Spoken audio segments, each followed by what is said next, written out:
En 2021 se registró un aumento de un 60% de las mujeres privadas de libertad y preocupan distintas situaciones. Por ejemplo, el delito del narcomenudeo, que tiene una pena de 4 años. Desde la Asociación de Defensores Públicos están preocupados por este asunto y de hecho han presentado un proyecto que busca, entre otras cosas, plantear medidas alternativas a esta población, que además genera repercusión también en las infancias, en las niñas y los niños que quedan sin un referente para una parte importante de sus vidas. De todo esto estaremos hablando esta noche. Bienvenidas, bienvenidos. Así comienza el lado B. En la cárcel de mujeres es una de las cosas que hay que buscarle alternativas. No solamente hay que mejorar las cárceles, hay que hacer otras cosas muy diferentes que cárceles. Casas de medio camino, medidas alternativas, prisión domiciliaria asistida. El delito de la mujer no tiene nada que ver con el delito del hombre. Buena parte de las mujeres que están presas porque han sido explotadas por hombres, manipuladas, llevadas a cometer delitos que el sistema capta, y el sistema es como una maquinita. El sistema capta y bueno, no capta el hecho objetivo y sale y va a la cárcel. Entonces, bueno, todo eso hay que seguirlo repensando. Pero tampoco hay que pensar que nada está ocurriendo. Hay cosas muy buenas que están pasando, pero claro, los problemas también juegan y a veces juegan más rápido que nosotros, y por eso hay que pensar mucho y tratar de ser redes de trabajo, redes institucionales, redes políticas, redes de personas para lograr cambios.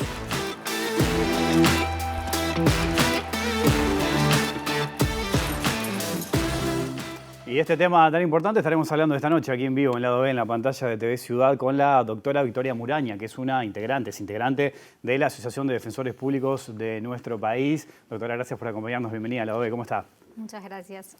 Todo muy bien. Bueno, para empezar, ¿no? Ya vamos a ir a algunos puntos importantes de este proyecto y de este tema, pero a nivel general, ¿dónde está la preocupación de este tema que estábamos hablando en la presentación? Bueno, está en el incremento de mujeres privadas de libertad por situaciones de ingreso de sustancias estupefacientes a los establecimientos penitenciarios, con cantidades que son inferiores a lo que se puede entender para consumo personal. El aumento lo vemos fundamentalmente los fines de semana, que son los días que se dan las visitas, y se genera una situación de impotencia, de preocupación de todos los operadores jurídicos, en el sentido de que tenemos un mínimo de pena previsto por la ley de 4 años de penitenciaría. Entendemos que la dosimetría penal no existe, porque si comparamos con otros delitos, la penalización de estas conductas, que son para nosotros mínimas, no puede ser que tenga una pena tan alta, y si lo comparamos, por ejemplo, con un homicidio simple, el homicidio simple tiene una pena mínima de 2 años de penitenciaría. En consecuencia, entendemos que es sumamente preocupante. Fue necesario aumentar las plazas en las unidades femeninas, aumento que tampoco fue suficiente. Entonces, es una problemática que, además de que lo vemos en el caso puntual de las mujeres, en todo el contexto de las personas que son imputadas, en el lado de las infancias, como tú mencionabas, y bueno, ¿y qué pasa con esa mujer, esos niños, ese hogar?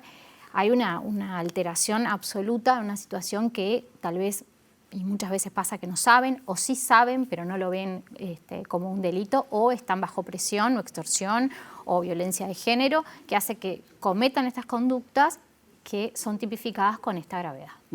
Queda claro que desde el punto de vista de ustedes es una pena excesiva, ¿no? Estamos hablando de algunos cambios que se introdujeron a partir de la aprobación de la Ley de Urgente Consideración. Es interesante porque más allá de este delito que ustedes consideran mínimo, si se quiere, o leve comparado con otros, hay un montón de elementos que encierra, ¿no? Por ejemplo, obviamente que la población carcelaria, la mayoría somos hombres, son hombres, ¿no?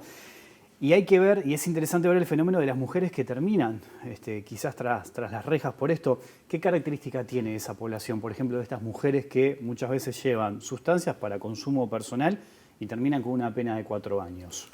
Sí, son mujeres en situación de vulnerabilidad, muchas veces que están inmersas en situaciones como yo planteaba, violencia de género, que sus parejas les piden una cantidad marihuana, por ejemplo, para consumir, porque la situación también de la persona que está privada de libertad es sumamente estresante. Son personas que la gran mayoría son consumidores y a veces no encuentran el camino para acceder a las sustancias, aunque sabemos que en los establecimientos penitenciarios es conocimiento de toda la población, es que hay una cantidad de comercio de sustancias estupefacientes que no se da por el ingreso por visitas.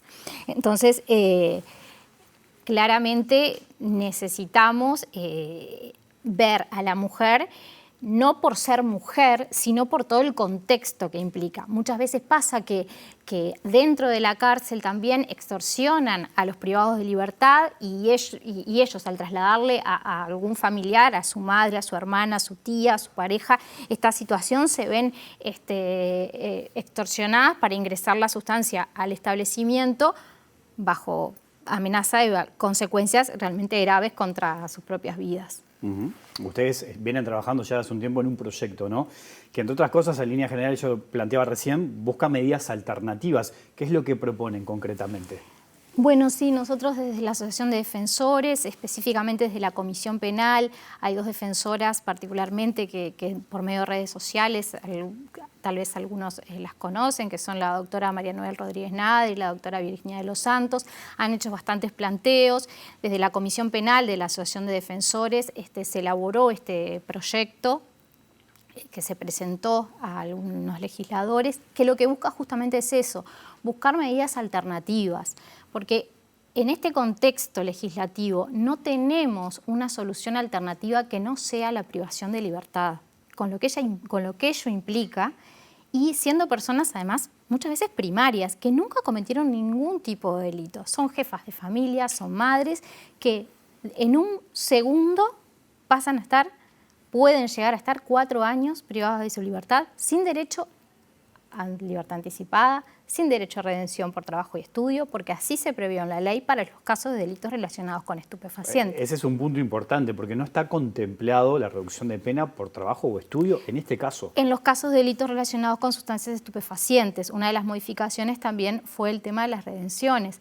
Entonces, es muy complejo, una severidad, entendemos que excesiva, y bueno, eso es lo que nosotros tratamos de plantear, que bueno, en primer lugar, nosotros teníamos una ley original, que es del año 73, por eso justamente es un decreto ley, porque es de la época de la dictadura, es el 14294, que es la ley madre de los delitos relacionados con sustancias estupefacientes, donde ya se previó este delito.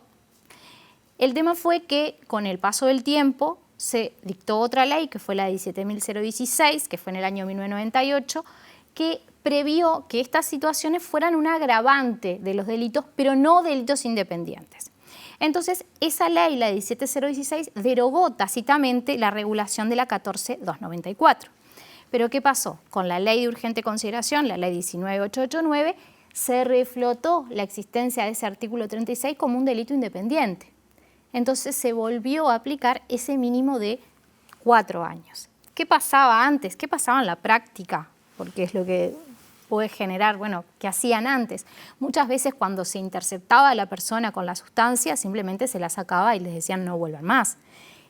Se le aplicaba alguna medida, pero no una penalización desde el punto de vista del derecho penal. Tenemos que pensar que el derecho penal es de última ratio, es lo último, es el último recurso que tenemos que utilizar. No es la solución para ninguna sociedad encarcelar, encarcelar y encarcelar. Eso no nos va a dar más seguridad y no nos va a resolver los conflictos que tenemos. Mencionabas recién que presentaron este proyecto algunos legisladores. Recién en el tape disparador escuchábamos y compartíamos unas declaraciones de Juan Miguel Petit, el comisionado parlamentario para las cárceles, que incluso estuvo acá en Ciudad Viva en uno de los programas de TV Ciudad, un poco yendo en esa línea, ¿no? Él comentaba de que había que realizar algunos cambios en las cárceles de mujeres. Él hablaba de penas alternativas o medidas alternativas para algunos delitos. ¿Ustedes tuvieron algún intercambio con él sobre este tema? Sí, claramente. Nosotros los defensores pertenecemos al Poder Judicial, para hacerlo más claro, y el comisionado parlamentario es una parte dentro del Poder Legislativo.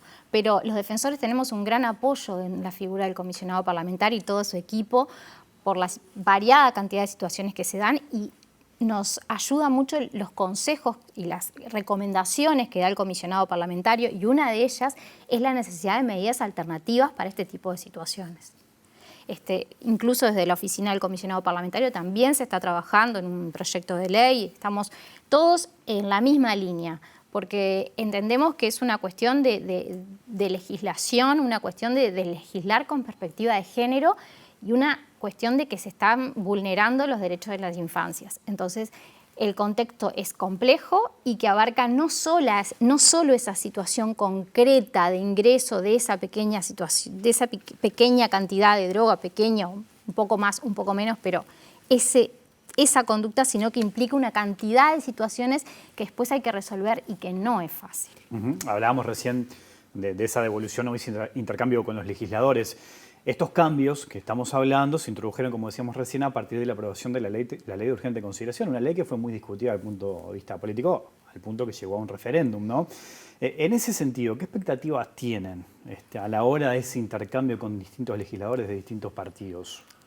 Bueno, sabemos que fue una modificación que se introdujo en una ley que implicaba muchos aspectos, donde se busca mayor seguridad, sabemos cuál es el objetivo de la ley, pero tenemos la esperanza de que los legisladores y legisladoras tomen conciencia de que esto es algo muy particular y que, repito, perdón que parece reiterativo, que no es una cuestión solamente de la comisión de un delito, sino que hay que mirar todo lo que implica, porque estamos solucionando algo que en realidad no lo solucionamos, porque si nosotros nos ponemos a pensar en el derecho penal como base, en los delitos, un delito se castiga en la medida que daña un bien jurídico. Los delitos relacionados con los estupefacientes, el bien jurídico que dañan es la salud. En este caso, ¿qué bien jurídico estamos dañando? Una persona que tiene una cantidad que perfectamente puede ser consumo personal, donde está la libertad de la persona si decide consumir o no. Entonces, entendemos que, por ejemplo, hay países donde se admite incluso estas situaciones como forma de un consumo complaciente, un consumo para brindarle al familiar que está privado de libertad una forma de tranquilizarte. Por ejemplo, controlar la ansiedad. Saben que fuman marihuana y bueno, está permitido determinados ingresos. Entonces, entendemos que desde el punto de vista de los legisladores y legisladoras es necesario que se analice particularmente. Vamos a insistir porque se están afectando derechos como los derechos de los niños que están quedando de lado y va a ser mucho más grave el efecto colateral que está generando esta situación que algo que en realidad no está solucionando absolutamente nada. El debate sobre la seguridad pública es un debate político que ya está instalado desde hace mucho tiempo, no en este gobierno, sino en los anteriores. ¿Considerás que eso se puede dejar de lado en el Parlamento, los intereses políticos, para discutir esto? Nosotros consideramos que sí, porque es una situación muy particular y la seguridad pública no está en juego con esto. Yo entiendo que puede haber una posición que diga, bueno, la cantidad de droga que ingresa a los establecimientos penitenciarios, nosotros no estamos diciendo no se penalice la conducta, estamos diciendo son conductas que entendemos menores y que se debería encontrar una solución alternativa. Entonces, ya estaba penalizado, sí, pero no con la severidad con la que en este momento está. Estuvo inicialmente, pero no había una aplicación como hay ahora. Tampoco había una cantidad de movimiento como se ve ahora. Después eso se derogó tácitamente. Entonces, como te decía, en la práctica que pasaba, había un control y en ese control, si lo pensamos así, si yo llego al control y no llego a darle la sustancia a la persona, por eso en este caso se encontró la solución de un acto preparatorio. Y el acto preparatorio se castiga, porque no es que queda exento de pena. En consecuencia, además, siendo un acto preparatorio que nosotros logramos, porque se baja a 1/3 a la mitad la pena del delito, que serían 4 años, una pena de 16 meses, que perfectamente ese delito se pudiera cumplir en un régimen de libertad prueba en personas primarias. El tema es que en el artículo que regula la libertad prueba no prevé este régimen para los delitos relacionados con sustancias estupefacientes. Victoria, te propongo una pequeña pausa y seguimos conversando. Bárbaro, en muchas un minutito gracias. sigue el lado aquí en la pantalla de TV Ciudad.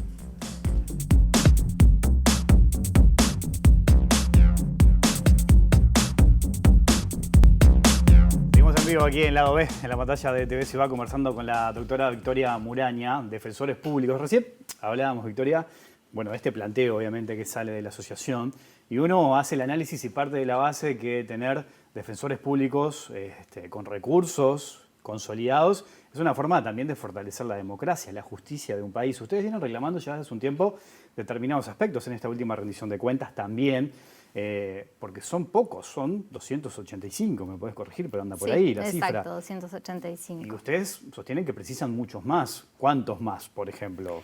Bueno, nosotros hicimos solicitamos en esta última rendición de cuentas alrededor de 120 cargos, 116 si no me equivoco. Y bueno, nunca tenemos la respuesta de lo que pedimos. Algo sí hemos conseguido, que realmente hay que reconocer que esta vez nos sentimos un poco más escuchados que otras oportunidades, pero como tú decías, el fortalecimiento de la defensa pública es el reflejo de nuestra democracia y una defensa pública fuerte, independiente, es una garantía. No tenemos que olvidar que la defensa es la tercera pata del sistema, porque sin defensa, como decimos nosotros siempre, no hay justicia. Y sin nosotros el sistema no funciona. Nosotros tenemos muchas carencias, muchas cosas se hacen a pulmón, se pelea muchas veces con escarbadientes. En el caso de los defensores, específicamente de familia especializada, de niños, niñas y adolescentes en situaciones de género, a veces no hay defensores para todas las partes. Esa es una realidad y lo venimos planteando hace mucho tiempo. En el interior del país, a veces tenés un defensor en una situación de género, pero no tenés defensor para el niño, no tenés defensor para el otro denunciado, porque por ley se supone que en casos de violencia de género los niños tienen que tener un defensor si presenciaron los hechos de violencia, pero no hay. Entonces se ha tratado de mejorar desde la Dirección de la Defensa Pública, en el caso de los juzgados de género, por ejemplo, de San Carlos, que tienen competencia departamental, se asignó un nuevo cargo, pero nunca es suficiente. Nosotros lo reclamamos y esperamos que en algún momento la defensa pública resurja, sea fuerte, independiente, autónoma, pero bueno, es una lucha que ha llevado mucho tiempo, desde años atrás, no solo desde la actual directiva, y bueno, seguiremos reclamando porque entendemos que es lo que corresponde, porque es la forma de acceso a la justicia de las personas en situación de vulnerabilidad. Bueno, ese es un punto importante siempre de remarcar, ¿no? ¿Cuál es el rol de los defensores públicos? Exacto. Uruguay además tiene una particularidad, si lo comparamos con el resto de América Latina, que Uruguay tiene una defensoría que asiste en todas las materias, no solo en asistencia penal, que en otros países de Latinoamérica solamente la defensa pública asiste en materias, justamente en el caso de delitos. Acá no, tenemos defensores en laboral, en civil, en familia especializado, penal. En consecuencia, atendemos todas las áreas y siempre hay un defensor que asiste en la medida de lo posible. Si no, nos acomodamos, pero no es lo ideal, porque a veces hay personas que quedan sin defensa. Y un mal asesoramiento, por ejemplo, en familia especializada, a una persona que tiene medidas cautelares, si no se lo asesora, después se incumple, se va a penal. Y en penal, ahí ya está en una situación de delito. Entonces es importante informarle a las personas por parte de un defensor. Y a veces no se puede. ¿Se sienten olvidados un poco? Sí, la verdad que sí. Siempre fuimos como la pata olvidada y esa que falta, y somos parte del Poder Judicial. El tema es que el Poder Judicial, muchas veces decimos, son los jueces, pero estamos los defensores ahí adentro. No estamos bien ahí adentro en el sentido de que desde el punto de vista internacional está claro que la defensa pública tiene que ser independiente, pero necesitamos resurgir para poder representar mejor a los ciudadanos, porque el rol del defensor público es sumamente importante. Victoria, te agradezco mucho tu visita, tu tiempo esta noche aquí en Lado B. Muchísimas gracias a ustedes, de mi nombre y el nombre de la Asociación de Defensores del Uruguay. Gracias, hasta la próxima. Nosotros nos vamos, se viene autorreportaje, después la letra chica y a las 10 de la noche, línea de 3, el deporte más allá del deporte. Volvemos mañana en vivo a las 20 horas. Que pasen bien, chau.